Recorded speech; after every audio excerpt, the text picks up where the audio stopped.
الرحمن الرحيم وقالوا اتخذ الله ولدا سبحانه بل له ما في السماوات والأرض كل له قانتون بديع السماوات والأرض وإذا قضى أمرا فإنما يقول له كن فيكون وقال الذين لا يعلمون لولا يكلمنا الله أو تأتينا آية كذلك قال الذين من قبلهم مثل قولهم تشابهت قلوبهم قد بينا الآيات لقوم يوقنون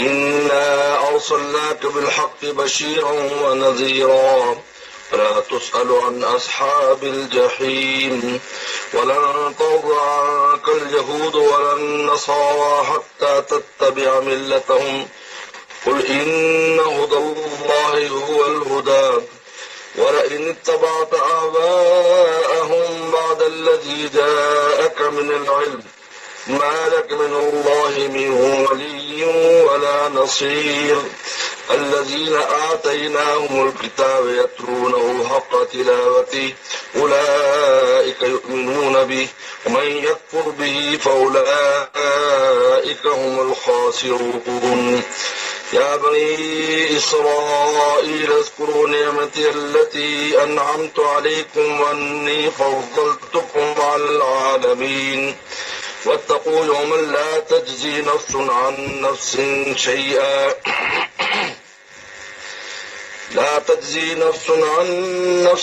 شيئا ولا يقبل منها عدل ولا تنفعها شفاعة ولا هم ينصرون صدق اللہ مولانا العظیم۔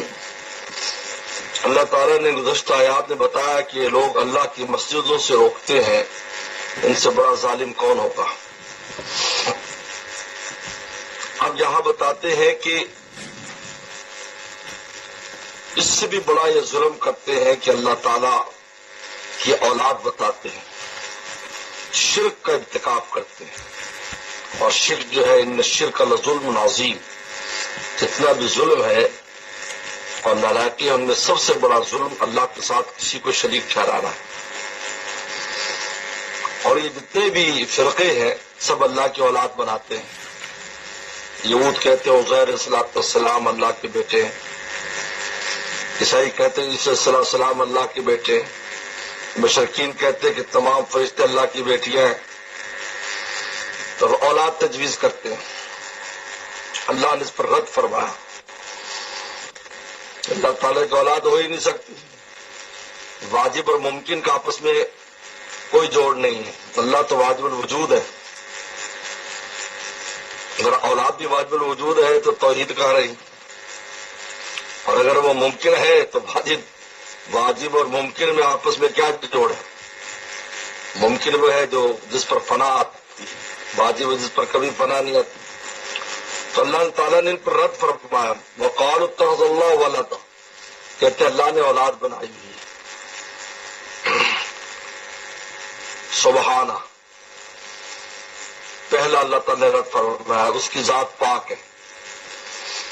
توالد تناسل سے اللہ کی ذات پاک، لم یلد ولم یولد، اللہ کی ذات توالد اور تناسل سے پاک ہے۔ بل لہ ما فی السماوات والارض، اور کیسے ہو سکتی ہے اولاد کہ زمین آسمان کی جتنی چیزیں سب اس کے لیے مملوک ہے، ملکیت اور ابنیت جمع نہیں ہو سکتی۔ شریعت کا مسئلہ بھی ہے کہ کوئی اپنے قریبی رشتہ دار کو خریدے تو فوراً وہ آزاد ہو جاتا ہے۔ کوئی اگر باپ جو اپنے بیٹے کو خریدے، غلام تھا، خرید فوراً آزاد ہو جائے گا، کیونکہ غلامی اور بیٹا ہونا جمع نہیں ہوگا، باپ کو خریدے گا فوراً آزاد ہو جائے گا۔ اور کائنات کی ساری چیزیں اللہ تعالی کے مملوک ہیں، عیسی علیہ السلام بھی اللہ کے مملوک ہیں، عزیر السلام بھی مملوک ہیں، فرشتے بھی مملوک ہیں، تو کیسے اولاد بنے گی اللہ تعالیٰ کی؟ تو پہلی دلیل دی بل لہو ما فی السماوات، جو کچھ ہے سب اس کی ملکیت ہے۔ اور نمبر 2 کل اللہ قانتون، سارے اس کے مطیع اور فرما بردار ہیں. قانت مطلب فرما بردار ہونا. کائنات کی ذرہ ذرہ اللہ کا فرما بردار ہے. کوئی خوشی سے فرما بردار ہے، کچھ قہرن جبرن فرما بردار ہے. مشرکین کفار اللہ کو نہ ماننے والے وہ اللہ کے امور تکوینیہ کے تابع ہیں. جو چاہتے ہیں اللہ ان کے ساتھ کرتے ہیں اور وہ حکم ان پر نافذ ہو جاتا ہے. اور جو خوشی سے کرتے ہیں، فرشتے ہیں، ایمان والے ہیں، کائنات کی باقی چیزیں، وہ خوشی خوشی اللہ تعالیٰ کی مانتے ہیں. جیسے اللہ تعالیٰ نے جب زمین آسمان سے کہا کہ تعاون و کرہا، چاہے خوشی خوشی ہماری بات مانو اور نہ زبردستی ماننی پڑے گی. ان کا تعین تعین، اللہ ہم خوشی خوشی آپ کی مانیں گے، جو آپ حکم فرمائیں گے ہم وہی کریں گے. تو جو قانت ہو، اللہ تعالیٰ کا قانت ہو اور پوتی اور فرما بردار ہو اور اس کی فرما برداری سے نکل نہ سکے، اس کو اللہ تعالیٰ سے اولاد کی نسبت کیسے پیدا ہوگی؟ کہ بیٹا جو ہوتا ہے وہ تو ایک طرح کی باپ کی اس کے اندر خو پائی جاتی ہے. اور یہاں پر یہ سب قانت ہیں، اللہ تعالیٰ کے فرما بردار اور مطیع ہیں. ان میں ابنیت اور زوجیت اور ابوت یہ کیسے جمع ہو سکتی ہے؟ اگلی دلیل تھی بدیع السماوات والارض، بغیر کسی سابقہ مثال کے زمین کا آسمان بنایا ہے. بدیع کہتے ہیں کہ بغیر مادے اور بغیر نمونے کے کوئی چیز بنانا، نہ اس کا پہلے مادہ ہو اور نہ اس کا کوئی نمونہ ہو تو اس کو بنا دینا. جب کہ اولاد انسان پیدا کرتا ہے تو اس کے لیے مادے کی ضرورت بھی ہوتی ہے. شادی ہو، زوجہ ہو، پھر وہ ایک مدت لیتا ہے بننے کے لیے. تو انسان کو پتہ ہوتا ہے کہ بھی لڑکا ہوگا یا لڑکی ہوگی. بہت سی چیزیں جو پہلے سے ذہن میں ہوتی ہے کہ اس طرح ہوگا، ایسا ہوگا، ویسا ہوگا. یہاں تو اللہ تعالیٰ بناتے کی چیز بدیع السماوات والارض، زمین آسمان کو بالکل بغیر نمونے اور بغیر مادے کے بنایا ہے. اور جب بغیر نمونے اور بغیر مادے کے بنایا ہے تو اس شے کا اللہ تعالیٰ سے اولاد کا تعلق کیسے پیدا ہو سکتا ہے؟ کچھ نہیں تھا اور پیدا ہو گیا. اسی کا نام خلق ہے اور اسی کا نام بدیع السماوات، اور یہی بدیع ہے. اور پھر اللہ جب پیدا کرے اذا قضا امرن، جب اللہ فیصلہ کرتے کسی کام کا، انما یقول کہتے کن فیکون، ہو جا، ہو جاتی. عیسیٰ السلام بھی ایسے پیدا ہوئے، علیہ السلام بھی ایسے پیدا ہو، فرشتے بھی، کائنات کی جو بھی چیز کن فیکون، ہو جا، ہو گئی. جس اللہ تعالیٰ کا حکم ایسا ہو اور آدم سے کن کہنے سے وجود میں آ جائے تو وہ اللہ تعالیٰ کے ساتھ ابنیت، زوجیت، ابوت، یہ تعلق کیسے ہو سکتا ہے اس کا؟ تو اللہ تعالیٰ نے بڑی تفصیل سے اس پر رد فرمایا.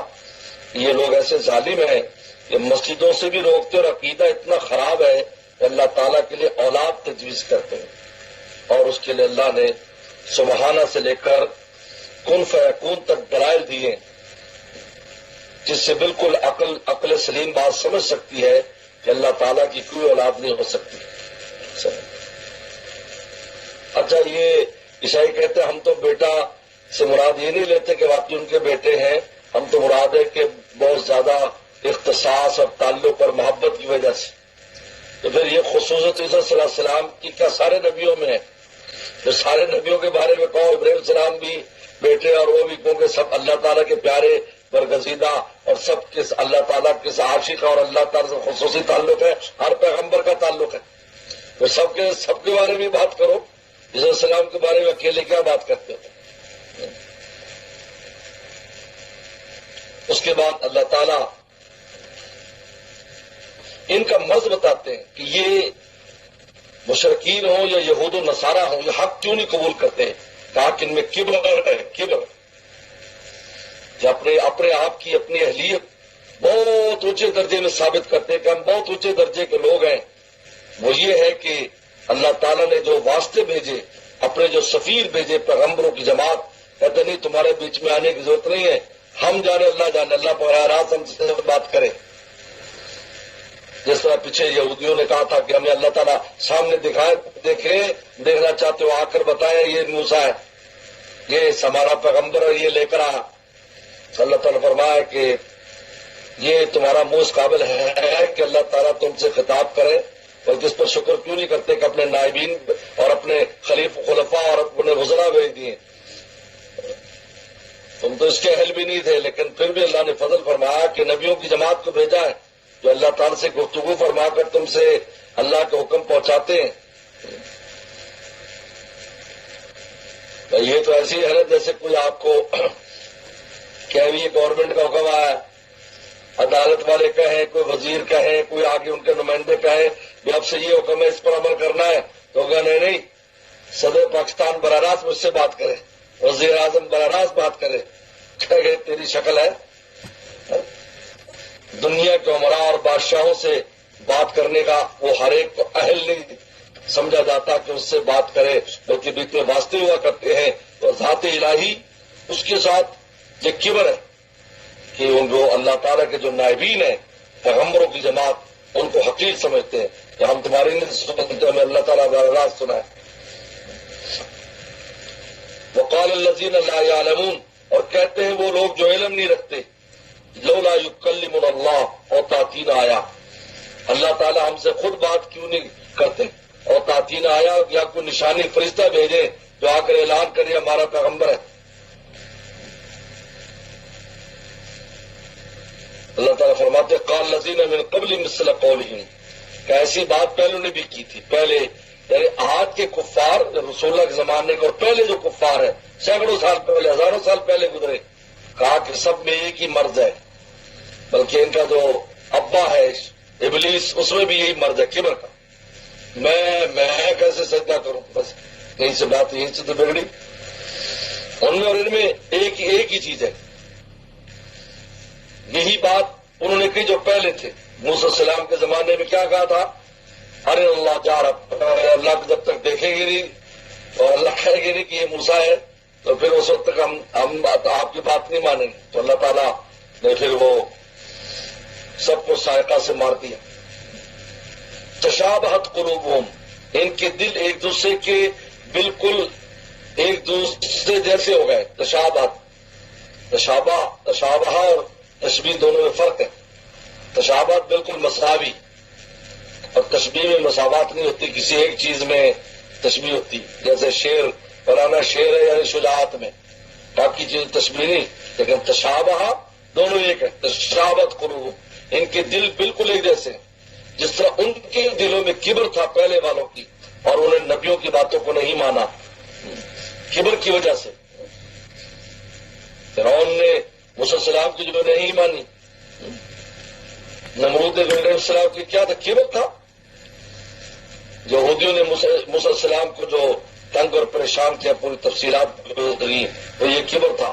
مشرکین میں بھی کبر تھا کہ ہم اس یتیم کی بات مانیں، یہ اللہ نے ان کو نبی بنانا تھا۔ القریتین عظیم، طائف اور مکہ کے کسی سردار کے اوپر نازل ہوتا، یہی کبر تھا کہ حضرت جو ہے طالوت علیہ السلام کو تسلیم نہیں کر رہے تھے کہ یہ تو غریب کا بچہ ہے، ہم کیسے اس کو مانیں۔ اللہ فرمایا کہ نہیں، ایک تو ہمارا انتخاب ہے، بس فی العلم والجسم۔ تو فرمایا تشابہت قلوبہم، یہ کبر کی وجہ سے ان کے دل ایک جیسے ہیں۔ پہلوں نے بھی کبر کی وجہ سے انکار کیا، اور آپ کے زمانے کے جو کفار ہیں، چاہے مشرکین ہیں چاہے یہود ہیں، کبر کی وجہ سے آپ کو تسلیم نہیں کرتے۔ قد بینا الآیات لقوم یوقنون، یہ کہتے ہیں کہ نشانیاں ہیں، ہم نے تو آیات کھول کھول کر بیان کرتے، لوگ جو ایمان رکھتے ہیں کتنی نشانیاں ہیں، مکہ والے نے بھی دیکھی، مدینے والوں نے بھی دیکھی، درخت آ کر سلام کر رہے ہیں، حجر شجر آپ کو سلام کر رہے ہیں، آواز آ رہی ہے، کیا کیا معجزات، 300 سے زائد معجزات رسول اللہ صلی اللہ علیہ وسلم کے ہاتھ پر ظاہر ہوئے، اور کیا نشانی کے چاہیے؟ نشانیاں تو اللہ تعالیٰ نے اتنی، اور قرآن خود بہت بڑی نشانی ہے۔ اب اللہ تعالیٰ تسلی دے رہے پیغمبر اسلام کو کہ آپ ان کے بارے میں فکر چھوڑ دیں. ان ارسلنا کا بالحق بشیر و نذیرہ، ہم نے آپ کو رسول بنا کر بھیجا حق کے ساتھ بشیر اور نذیر. آپ بشیر اور نذیر ہیں، ایمان والوں کو بشارتے دیں اور کفار کو ڈرائیں. بس آپ کا ایک کام ہے، آپ کوئی غم و فکر کرنے کی ضرورت نہیں ہے. ان کو ان کے حال پر چھوڑ دیں. کبر کا مرض ان کو حق کے راستے پر نہیں آنے دے گا. ابلیس بھی اس لیے گمراہ ہوا اور وہ کبر اس میں کبھی نہیں گیا.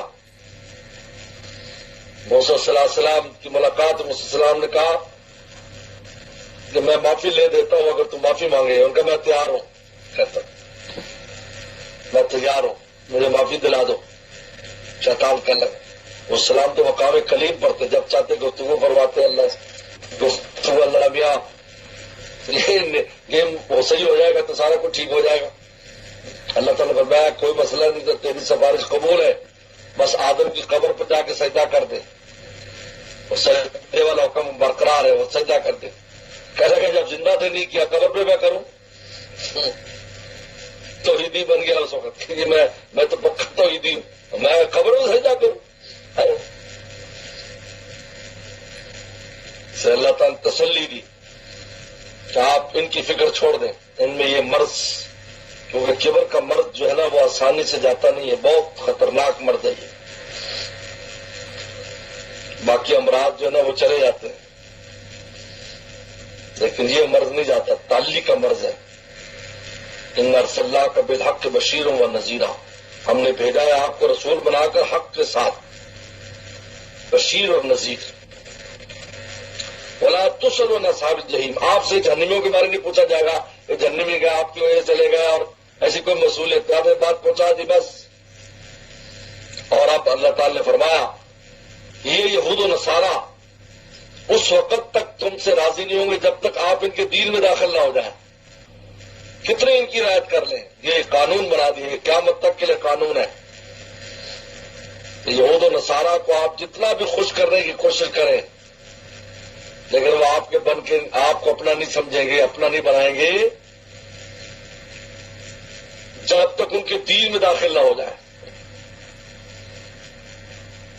ہمارے سامنے ترکی کی مثال ہے. یورپ کا حصہ بننے کے لیے قوم کو اپنی ننگی کر دیا، انہوں نے پورا کلچر یورپ کا اپنا لیا، لیکن چونکہ کلمہ پڑھتے تھے انہیں کبھی اپنا نہیں بنایا. اور جب وہ ڈٹ گئے اس بات پر کہ ہمیں تمہاری ضرورت نہیں، اب کہتے ہیں کہ آؤ ہم اپنا حصہ بنانے کو تیار ہیں. یہ ہے فرمایا کہ ولن ترضى عنك اليهود ولا النصارى، ہرگز راضی نہیں ہوں گے آپ سے یہود و نصارہ حتی تتبع ملتهم، یہاں تک کہ آپ ان کی ملت کی اتباع نہ کریں. ان کی وہ منسوخ شدہ دین میں، جس دین کو مسخ انہوں نے خود کر دیا اور تحریف کر دی، اس میں جب تک آپ داخل نہیں ہوں گے. قل کہہ دیجیے ان ھدی اللہ هو الہدی، اللہ کی ہدایت وہی ہے جو میں لے کر الہدی سے مراد الف لام لائے ہیں آدھی، یعنی یہ جو میں ہدایت لے کر آیا ہوں. اے رسول صلی اللہ علیہ وسلم، جو آپ ہدایت لے کر آئے ہیں، جو قرآن آپ کو دیا گیا اور آپ کو ہدایت کے راستے بتائے گئے، یہی اللہ کی اس وقت ہدایت ہے. ہر ایک اپنے زمانے میں تھی، اب وہ زمانہ گزر گیا. اب اس زمانے میں جو ہدایت کا راستہ وہ ہے جس کو آپ لے کر آئے. قل کہہ دی ان ھدی اللہ، اللہ کی ہدایت هو الہدی، وہی ہدایت ہے، یعنی یہ جو ہدایت ہے یہ اللہ کی ہدایت ہے.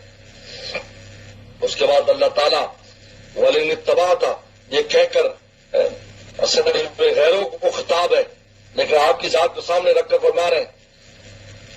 جب کسی کو براہ راست حکم نہ دینا ہو تو تعریضاً حکم دیتے ہیں.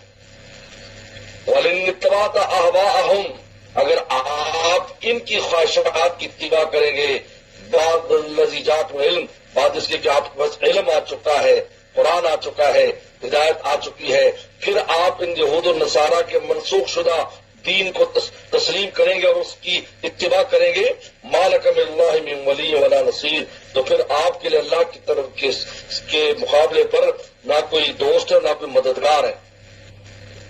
دراصل ان کو بتایا جا رہا ہے، پیغمبر صلی اللہ علیہ وسلم سے تو یہ چیز محال ہے تو ان کی اتباع کریں، لیکن آپ کو خطاب کر کے دراصل ان کو کہا جا رہا ہے کہ اللہ کی مدد اور اللہ کی دوستی وہ نہیں ملے گی جب تک اس حق راستے کو نہیں اپنائیں گے۔ اس کے بعد اللہ تعالیٰ ان اہل کتاب کی تعریف کر رہے ہیں کہ جو تورات انجیل کی نشانیاں پڑھ کر پیغمبر صلی اللہ علیہ وسلم پر ایمان لائے۔ الذین آتیناہم الکتاب، وہ لوگ جن کو ہم نے کتاب دی تورات انجیل، یتلون حق تلاوتی، وہ اس کی تلاوت کرتے ایسے جیسے حق ہے، تلاوت کرتے ایسے جیسے حق ہے تلاوت کا۔ تورات انجیل کو سمجھتے ہیں، پڑھتے ہیں، سمجھتے ہیں، اور پھر حق کا تلاوتی، اس میں جو نشانی ان کو دیکھ کر آپ اولئک یؤمنون بہ، یہی لوگ اس حق بات اسلام پر ایمان لے کر آتے، یؤمنون بہ۔ یتلونہ، اس سے مراد وہ اہل کتاب ہے جنہیں تورات انجیل کی نشانیوں کی وجہ سے پیغمبر صلی اللہ علیہ وسلم کو پہچانا اور آپ پر ایمان لائے۔ بحیرہ راہب تھا اور عبداللہ بن سلام ہے، کتنے تقریباً جو ہے ایسے یہود و نصارہ ہے، نجران کے عیسائی ہے، اسلام لے آئے، وہ نشانیاں دیکھی جو ان کی انجیل میں تھی، تورات میں تھی۔ اولئک یؤمنون بہ، یہ لوگ ایمان لاتے ہیں بھی اس اسلام پر، ومن یکفر بہ، اور جو ان کا انکار کرتا ہے تو بہ کی ضمیر یہ بھی ہو سکتا ہے، بہ کی ضمیر تورات انجیل کی نشانیاں جو ہے ان میں لوٹے، ان پر جو سچا ایمان رکھتے ہیں، ومن یکفر بہ، اور جو ان نشانیوں کا انکار کرتے ہیں، اولئک هم الخاسرون، تو خسارے میں ہے۔ اور یؤمنون سے بھی یؤمنون بہ سے مراد قرآن مجید بھی ہے، یہ قرآن پر ایمان لاتے ہیں، ومن یکفر بہ، اور جو اس کا انکار کرتے ہیں، اولئک هم الخاسرون، تو وہ خسارے میں۔ اور دوسری ایک تفسیر یہ ہے، اس سے صحابہ کرام مراد ہے اور قرآن مجید کا پڑھنا مراد ہے، کہ جو قرآن مجید کی تلاوت کرتے ہیں جیسا کہ حق ہے۔ حضرت عمر رضی اللہ تعالیٰ فرماتے تھے کہ سب سے پہلے کام جو ہے وہ قرآن مجید کی ایسی تلاوت کرنا ہے جیسے اس کا حق ہے، تجوید کے ساتھ اور صحیح طریقے پر قرآن کو پڑھنا، یہ پہلی چیز ہے ہدایت کے راستے ہی، یہ قرآن مجید صحیح پڑھنا آتا ہو۔ اولئک یؤمنون بہ، یہی لوگ ایمان لاتے اس پر، ومن یکفر بہ، اور جو انکار کرے گا اس ہدایت کا، اس قرآن کا، اولئک هم الخاسرون، یہ لوگ خسارے میں، دنیا کا بھی خسارہ ہے، آخرت کا بھی خسارہ ہے۔ اس قرآن مجید کا منکر، دین اسلام کو پر آنے والا، دنیا میں بھی ہمیشہ ذلیل و خوار ہوئے ہیں۔ ان کی یہ وہ حالت نہیں دیکھنی چاہیے جب وہ بظاہر ابھرتے نظر آئے، اس لیے کہ 4 دن کی چاندنی پھر اندھیری رات ہے، ایسا نہیں ہے۔ غلبے کے اعتبار سے ہمیشہ دین اور اسلام عالم پر غالب رہا ہے، لیکن بیچ میں ایسا وقت بھی آ جاتا ہے جس میں کچھ کمزوریاں ہماری کمزوریوں کی وجہ سے بظاہر مغلوب نظر آتا ہے۔ یا بنی اسرائیل، اب اللہ تعالیٰ آخری خطاب فرما رہے یہود کو، آخری کہتے تین دفعہ اللہ تعالیٰ نے بنی اسرائیل کے معزز خطاب سے پکارا یہود کو، اے اسرائیل کی اولاد۔ اسرائیل حضرت یعقوب السلام ہے، یعقوب السلام کی اولاد، نبی کی اولاد کہہ کر پکارا ہے تاکہ حق کی طرف مائل ہو جائیں، لیکن جب انہوں نے نہیں مائل ہوئے تو اللہ تعالیٰ نے اس کے بعد پورے قرآن مجید میں کہیں بنی اسرائیل کہہ کے خطاب نہیں کیا، 3 دفعہ خطاب کر چکے، شروع میں، درمیان میں، اور یہ تیسری جگہ ہے۔ سورہ بقرہ کے شروع میں ہے، پھر درمیان میں، اب یہ تیسری جگہ ہے، آپ تیسری جگہ پر کر رہے۔ پہلے بھی اجمالن پہلے بیان کیا، اجمال بیان کیا کہ دیکھو اللہ کی نعمت کتنی تم پر ہے، پھر تفصیل سے نعمتوں کا بیان کیا اور ان کی قباحتوں، شناعتوں، ناشکریوں کا بیان کیا۔ اب دوبارہ اجمالن پھر ان کو دعوت حق دیتے ہیں، اور یہی بلغاء کا طریقہ ہے کہ پہلے ایک چیز کا اجمال، پھر تفصیل، پھر خلاصہ۔ یا بنی اسرائیل، اے اسرائیل کی اولاد، اذکروا نعمتی، میری نعمتوں کو یاد کرو، التی انعمت علیکم، جو میں نے تم پر انعام کیے، وانی فضلت العالمین، اور میں نے تمہیں فضیلت دی پورے جہانوں پر۔ پورے جہانوں پر یہود جو تھے اپنے زمانے میں، علمی طور پر بھی اور ظاہری طور پر پورے عالم پر غلبہ تھا ان کا، لیکن انہوں نے اللہ رسول کی مخالفت کی، موسیٰ صلی اللہ علیہ وسلم کی مخالفت کی، اور ضربت علیہم الذلۃ والمسکنہ، ذلت اور مسکنت قیامت تک کے لیے ان پر مار دی گئی۔ واتقوا یوما، بچو اس دن سے لا تجزی نفس عن نفس شیئا، جس دن کوئی جان کسی جان کا بدلہ نہیں بن سکے گی. فلا یقبل منہا عدل، اور کسی کی طرف سے کوئی معاوضہ قبول نہیں کیا جائے گا. ولا تنفع شفاع، اور کسی کو کسی کی سفارش نفع نہیں دے گی. ولا هم ينصرون، اور نہ ان کی مدد کی جائے گی. کیونکہ چار ہی طریقے ہوتے ہیں، جب کوئی مجرم پھنس جائے تو اس کے چار ہی طریقے ہوتے ہیں کہ دوسرا اس کے بدلے میں اپنے آپ کو پیش کر دے، میری جگہ آپ جو ہے اس کو رکھ لیں، یا یہ ہے کہ پیسے ویسے دے لے، فدیہ دے لے، یا یہ ہے کہ سفارش کر دے، یا یہ ہے کہ کوئی آ کر زبردستی جو ہے وہ اس کو چھین کر لے جائے.